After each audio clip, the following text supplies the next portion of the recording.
Hello and welcome to the Dune Minute Podcast, your place to dive deep, minute by minute, into the cinematic adaptation of Frank Herbert's World of Dune. I'm one of your hosts, John. And I'm Zach. And it is Friday. It is. We're here. Yep, we made it. You're fucking making fun of me doing the intro. I'm just mouthing the words with you. Look, I'm predictable, okay? We're finishing this week out. Yeah. This is a good... It's a good episode. It's going to kind of tease a little bit of next week. Next week's going to be banging. A banging week, kind of a sad week, if I'm going to be honest with you. That's all right. We'll cross that bridge when we get there. We'll get there next week. But for today, the Sardaukar have arrived. Yes, they have. I love this entrance. So we had the from Wednesday's episode, the Harkonnen ships kind of patrolling around the desert, looking. Clearly the Nexus has been found. Yep. And Sardaukar have appeared. And this is one of the coolest shots in the movie, I think. Like this is a top 5 shot in the movie. Well, I remember this being in like promotional material for the movie. Maybe not initial promotional material, but like kind of like the second or third wave of it. Like just we'll talk about it. I'm jumping ahead, but just the shot of the Sardaukar like floating down, and then like the group of them, like just the stark contrast between the dark background and how lit up they are. I was like, this is fucking cool. Well, let's just get into it. Yeah. So starting the minute off, or we ended last minute with the Fremen that were sitting around drinking their spit coffee suddenly being alerted to something. There was some shushing, and then we just had the hard cut. And we cut to the ground first. Yeah. But it's not where the Fremen were sitting. It's the ground in the Nexus area. So it's like underneath the skylight. Yeah. Which, if you look at any of the behind the scenes photos from this scene, the Nexus is only just like a small, maybe like 15 foot by 15 foot box. Everything else is all CGI and stuff, but they did it really cool with like sand screens and stuff to just kind of help make it feel bigger in that space.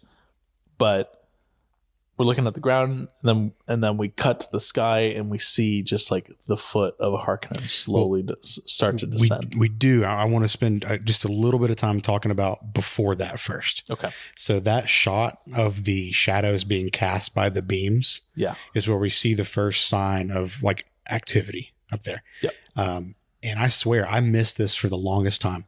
I think it was only on this rewatch that I noticed where you actually go in and you're pixel peeping and you're like, holy shit. Yeah. Well, and you see just the tiny shadow of a head poke out on top of one of those beams. To me, it's very much like almost like a Jaws moment.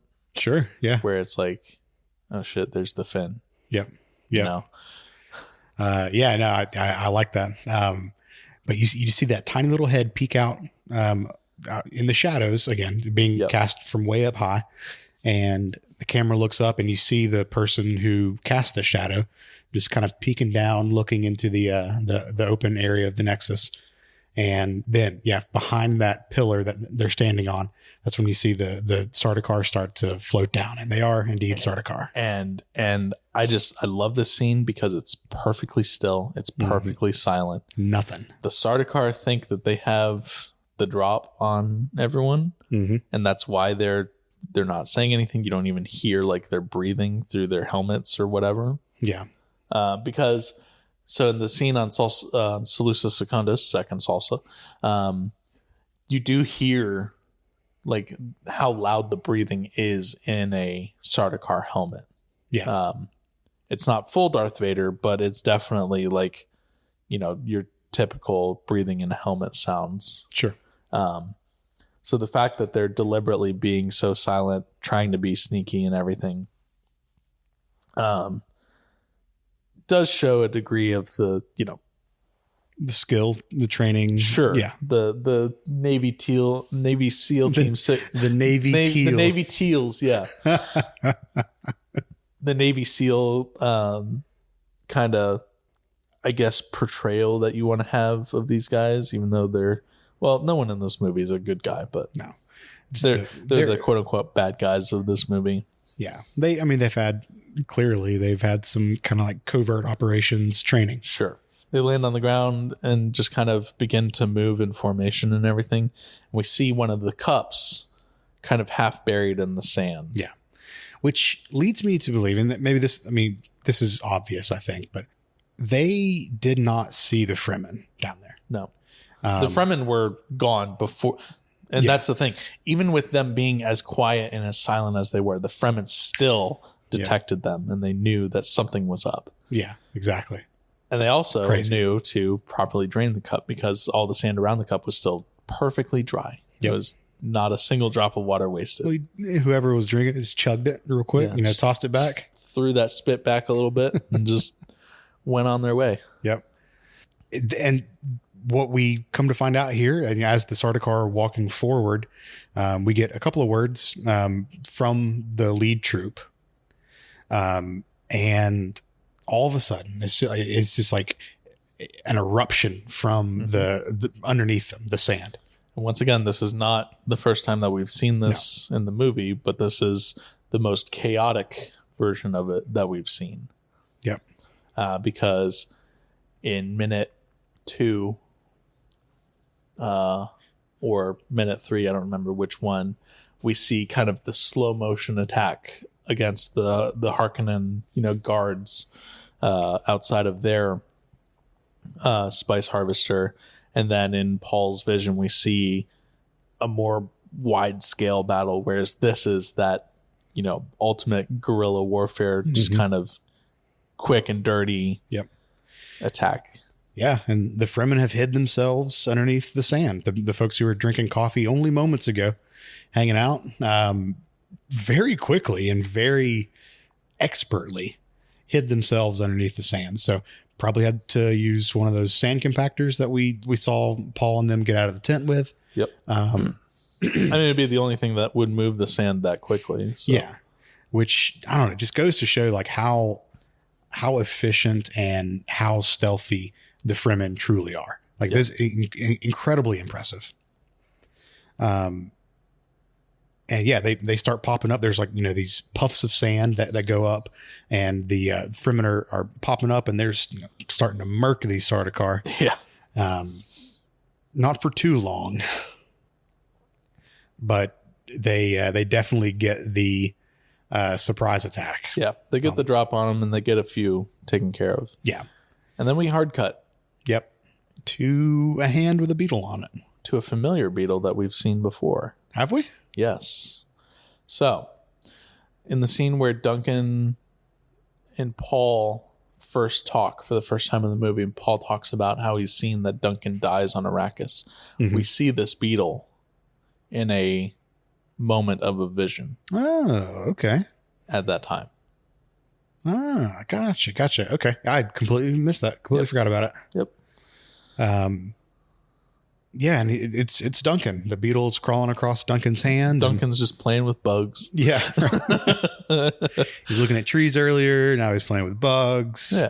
He's just a wholesome kid at heart. Yeah. And his attention is drawn elsewhere, and he looks up noticingly, really. Yeah, he hears some thuds in the background and kind of starts to look, around him, and that's where our minute ends. That's right where it ends. Yep. Yeah. So any more movie notes before I jump into my handful of book notes? No more movie notes there. Okay, cool. Everything from Art and Soul for this whole sequence is, the remaining stuff we'll talk about more next week when we're actually in Kynes' lab a little more. So okay, cool. So this fight between the Sardaukar and the Fremen is naturally much less dramatic in the books. Sure. It's very brief as well. Like it's only really described in like a paragraph or so.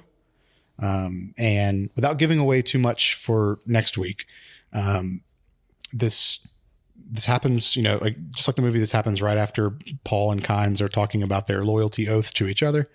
The fighting actually comes into the room that they're in. Yeah. And they do some stuff and, escape, which things we'll talk about next week more. And then Khan says something, which I thought was kind of funny, kind of a brief moment of humor in the book. He goes, "I should have suspected trouble when the coffee never arrived." So yeah, that's truly about all I can say for this without just completely getting into next week's stuff. So sure. What do you say we end it there and let's give our ratings and get out of here early on a Friday? Sure. I mean, it's a cool week. It's a great week. I'm gonna say a solid 6.5. I think. Mm-hmm. We get our quick moment of action at the end of the week, and then we really see Paul just kind of dig into that Kwisatz Haderach, I woke up, bitch, kind of moment there. So yeah. I was going to put this at a 7. I really enjoyed this block of minutes. The stuff that we get, like I love anything that, expands the universe. Yep. Within the story, Paul talking to Kynes and, laying out his plan, talking about how the other houses, how they would react to them finding out. I love that stuff. Yeah. Eat that shit up. So love it. It's not a very action forward minute. Nope. Or week, I guess. But from a larger perspective of the movie, right? 10, 15 minutes ago was all just like action and explosions and shit. So this is still the come down from that. Yep. Yeah, for sure. So yeah, I loved it. This is a great set of minutes. So I am excited to continue it next week. Yeah. Well, we'll be back on Monday with more episodes of the Dune Minute. In the meantime, you can find us online on Instagram. We are at the Dune Minute. We are at Dune Minute on Twitter, and you can email duneminute@gmail.com. Thanks again for listening. Feel free to share and rate and comment, like the show. Like and subscribe. Send it to your dog. Send it to your cat. Send it to your grandma. Whoever you want to. We'll see you guys on Monday. See you then.